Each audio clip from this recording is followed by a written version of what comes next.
I've done here in Talk Radio over the course of the year, where I've asked various experts, do you think it's possible that we will have vaccinations by Christmas? And I think it's fair to say the consensus view was, while everybody hoped that would happen, most of my experts thought that it would probably be the spring before the vaccinations were ready. But scientists have moved heaven and earth, have come up with vaccinations, and old people are going to be getting them, I think I'm right in saying, from Tuesday. So let's take a look at the vaccinations. I particularly want to address just the sheer horror that some people are thinking about not taking the vaccinations because they've read some rubbish on the internet about Bill Gates and how he's putting plastic streams. You know, for goodness sake, listen to your doctor. Listen to your doctor. Don't listen to some numpty you're reading on the internet whom you've never met. My first guest is an expert, Dr. Bharat Pankhania, who's a senior clinical lecturer at the University of Exeter Medical School with over 20 years of experience in communicable disease control and infectious disease management. Well, that's quite a mouthful, and my producer has written for me. A very good afternoon to you, Bharat. Thank you for coming back on the program. Yes, good afternoon to you. I'm in a warmer place compared to last Sunday when I did it from outdoors when I was out walking. Oh, where are you now? I'm at my home, so it's nice and warm. How lovely. Have you got the Christmas tree up yet? Yes, it is. Yes, if we were doing a video, you would have seen it.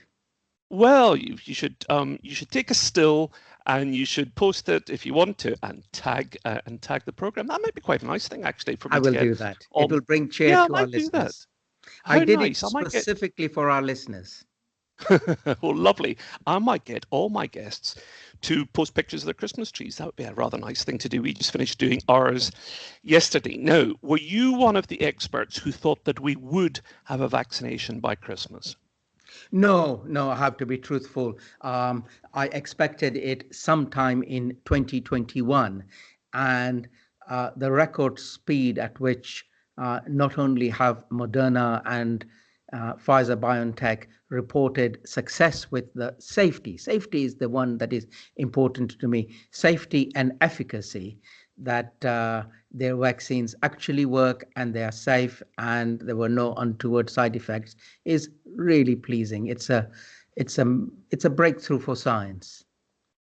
Absolutely extraordinary. And what's interesting about it, if I'm right, and I've got an English and a history degree, so I didn't do science beyond O grades actually, which is probably a pity. But am I right that this is an absolutely new drug? It's a new family of drugs, so it really is quite revolutionary. Yes, it is new, what we would call a new platform. I mean, the mRNA platforms have been tried before for other things like creating immunity to, for example, cancer tumors, etc. But to have produced a mRNA vaccine is new, and it is marvelous. And really, the thing that we need to salute are engineers, real engineers. So what they've created is nanoparticles. Nanoparticles is 10 to the minus 9. In other words, unbelievably small. We can't see it with the naked eye. So it's a small particle, and inside that little particle, so it's like a golf ball. So the outer shell is made of lipid, and the inner core has got the messenger RNA code. And that lipid little nanoparticle gets inside your cell. Then the lipid coat is, shall we say, dissolved, and the mRNA instructs the manufacturing factory in your cell, not your nucleus, not your DNA, just your cell, to make coronavirus spike protein. And that's all it does. It makes coronavirus spike protein, which your body then recognizes it as alien, unusual, a protein. And so it attacks it. Yes, a protein against which to make antibodies and immunity. And that's how it works. Brilliant. And am I right that you've got to take 2 of these? You take one initially and then another one, what, in 3 weeks? 21 days, yes. So you take a dose and then allow your immune system to sort of stabilize and recognize that this is something I don't like. and then you get another assault with the second injection. I shouldn't use the word assault. I should use the word introduction. So it's introduced again at 21 days, and your body this time really, really recognizes it and makes good, strong immunity against it. And how long are you safe for at that stage? That's the one that we don't know. So if the question is how long does the immunity last, we don't know. But talking empirically and with knowledge of how the infection has gone globally, I think the immunity is longer lasting than we expected. So why How do I long? say this? Well, people who got infected in their millions in January, February, March have not got reinfected in their millions in at the end of 2019. Therefore, it's telling me that maybe there is immunity that is longer lasting than we thought. And I expect the same with the vaccine. But unless we know how long we're immune for, how do we know whether it's safe to go out and hug our friends and family and behave normally, or should we just continue to behave with caution? We have to continue to behave with caution. And what we will be doing in tandem with doing the immunizations is making a note of everyone that we immunize, and then we follow them up. And by following them up, we will be able to tell one, unusual, unexpected side effects or symptoms, and also if they were to go on to get infected and how many get infected. And that will give us a pretty good picture of how well the vaccine is working in all the types of age group, types of people, meaning underlying health conditions, elderly, etc., and all the age groups. So that is our going forward surveillance job as well. Okay, and the idea is that we should make sure that we have the flu vaccination first before we have the COVID one. How much in advance should we have the flu vaccination? Well, ideally, you want to leave at least a week between receiving the flu vaccine and the mRNA coronavirus vaccine. They are two different things altogether, but to be honest, it is better a step at a time. So my message today would be go and get your seasonal influenza vaccine as soon as you can. And then before you know it, the coronavirus vaccine will be offered to you and you can be protected with both. Okay, good advice. Now, I had a little look at the groups who are being vaccinated, and I think I'm in the prime of middle youth. I think I'm in group 6 or 7 or 8 or something. I'm really quite far down the pecking order. Run through for us who's going to get it first. What will be the order of people who'll get it? We'll start off with the over 80s, won't we? Yes, indeed. We'll start off with the over 80s and in hospitals and about to be discharged home. So these are what we would call easy good wins because they're already a captive in that they are at our hospital hub where the immunization is going to take place. So we immunize them in the hospital or before discharge. And then the second lot is try, this is the difficult bit, how to immunize people in residential and care homes and their carers. So this will be the elderly people in care homes and their carers. And then second lot would be people aged 80 and over and frontline health and social care workers. And then we go down a step and we say people aged 75 and over. And then group 4, we go to aged 70 and over and those who are clinically extremely vulnerable. And then going down further, it gets younger now. So it's aged 65 and over. And then group 6, the one that you mentioned, is 16 to 64-year-olds with some underlying conditions, and so on until we keep going downwards to age. That's right. I think I'm. Yeah. I think I'm group 8 now that you. I think so. Now that you say yes. that. So if I'm in group 8, which is I'm in my 50s with no health concerns. When am I? Because a lot of people who are listening are going to be around about that age, aren't they? So when are folk like me who are in middle age and healthy? When would we be getting vaccinated? I think it is a few months away, but I tell you what, I do have a think outside the box solution to this, and I hope our government will implement it.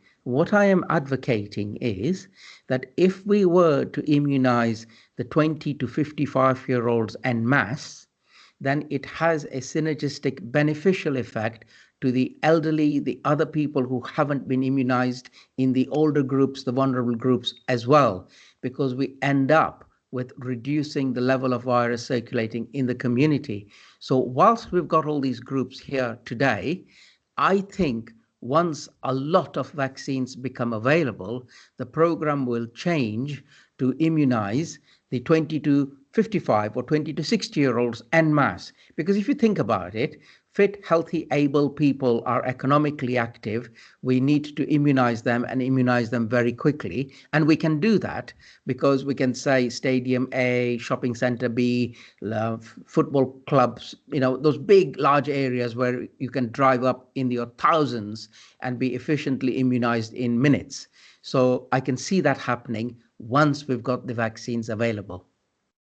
You literally answered the question, the next question I was going to ask, which is, we keep being told that it's not about me, it's about the effect that I might have on somebody else who is vulnerable. So that's what we always say to kids who say, you know what, I'm young and I'm healthy, why should I wear a mask? Because if I get COVID, I'll recover quickly. To which guys like you always say, it's not about you, it's about your granny. So there is an argument, presumably, isn't there, for folk who are young and mobile and working, and the kind of folk who find it very difficult to be locked in a house. There's an argument for them, just as you say, for getting these people the vaccinations, because they're the kind of powerhouse of the economy, apart from anything else.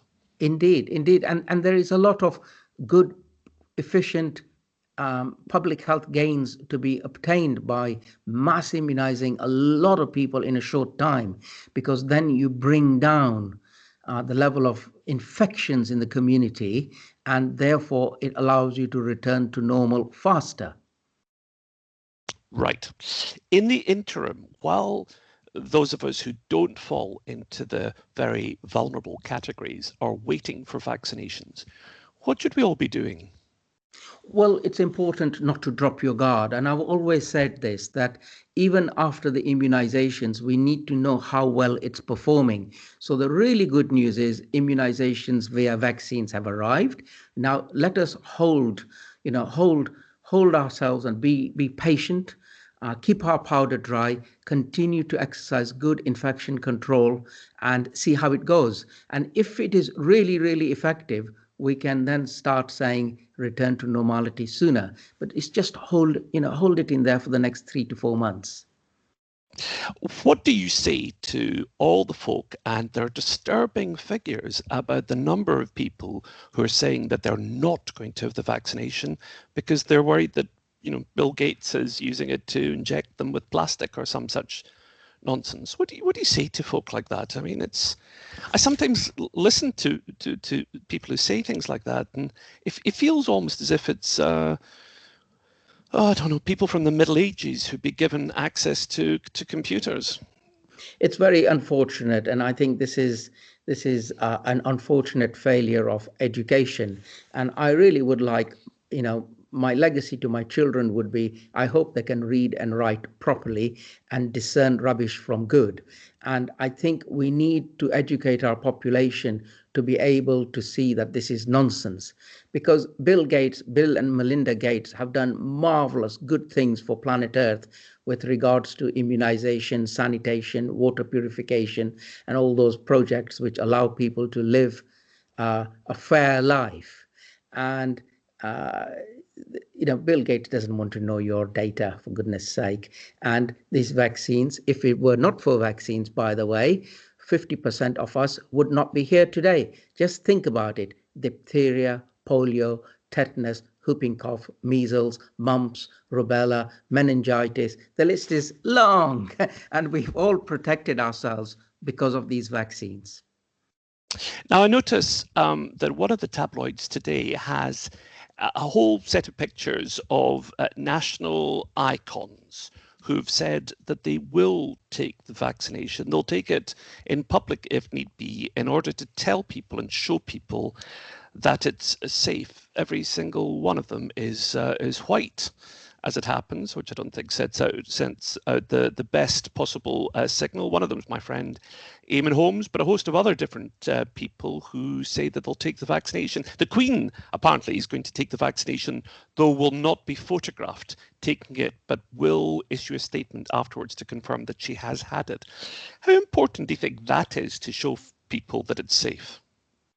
Whilst it's important, I'm also reminded as you were talking about John Selwyn Gummer and the BSE crisis, and where he got his granddaughter to eat a beef burger.